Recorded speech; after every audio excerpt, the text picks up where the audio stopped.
Kita misalkan ada sebuah segitiga siku-siku ABC dengan sudut di B, maka AC merupakan sisi depan dari si sudut, AB merupakan sisi samping dari si sudut, sedangkan BC merupakan sisi miring dari segitiga. Bisa dilihat pada gambar ataupun pada video berikut ini.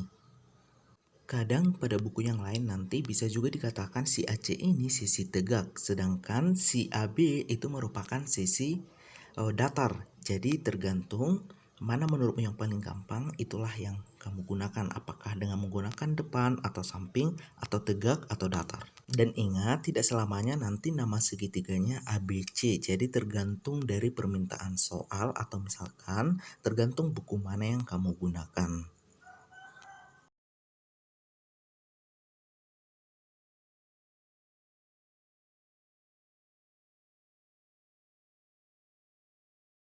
Dengan berpedoman pada gambar segitiga yang sudah Bapak jelaskan tadi, maka bagaimanakah cara mencari sinus B? Kenapa B? Karena tadi sudutnya ada di B. Nah, cara mencari sinus yaitu perbandingan sisi depan sudut dengan sisi miring. Atau bisa kita tuliskan sinus B sama dengan sisi depan sudut per sisi miring segitiga atau AC per BC. Kemudian yang kedua ada kosinus B, yaitu perbandingan panjang sisi di samping sudut dengan sisi miring segitiga. Atau dituliskan menjadi cos B sama dengan sisi di samping sudut per sisi miring segitiga atau AB per BC. Kemudian yang ketiga ada tangen B, yaitu perbandingan panjang sisi di depan sudut dengan sisi di samping sudut. Atau dituliskan tan B sama dengan sisi di depan sudut dibagi dengan sisi di samping sudut atau AC per AB. Kita lanjut lagi, yang keempat ada kosekan B, yaitu perbandingan panjang sisi miring segitiga dengan sisi depan sudut. Atau dituliskan kosekan B sama dengan sisi miring segitiga dibagi sisi depan sudut atau sama itu dengan BC per AC.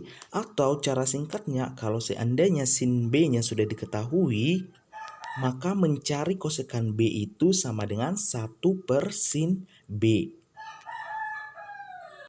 Yang kelima ada sekan B, yaitu perbandingan panjang sisi miring segitiga dengan sisi di samping sudut. Atau dituliskan sek B sama dengan sisi miring segitiga dibagi sisi di samping sudut atau sama lah itu dengan BC per AB.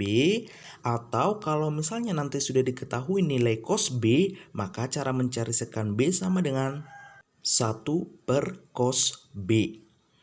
Dan yang terakhir ada kotangen B, yaitu perbandingan sisi di samping sudut dengan sisi di depan sudut. Atau dituliskan menjadi kotan B sama dengan sisi di samping sudut dibagi sisi di depan sudut atau sama itu dengan AB per AC. Atau kalau seandainya nilai tangen B sudah dikasih tahu, maka cara mencari kotan B sama dengan 1 per tan B. Jadi itulah hubungan perbandingan sudut dengan panjang sisi-sisi suatu segitiga siku-siku. Jadi ada 6 tadi, yaitu mulai dari sinus, kosinus, tangen, kotangen, sekan, kosekan. Nah, ini harus dipahami. Dan yang perlu diingat ya, yang kalian pahami itu misalnya pengertiannya. Contohnya sinus itu apa? Sinus itu kan sisi depan sudut dibagi sisi miring segitiga. Jadi kalaupun tadi ada Bapak buat misalkan sinus itu sama juga dengan AC per BC, itu disesuaikan dengan nama segitiganya. Jadi kalau misalkan nanti segitiganya PQR berarti bukan AC per BC lagi. Tetapi intinya yang harus kamu ingat itu adalah bahwa sinus itu sisi di depan sudut dibagi sisi miring segitiga.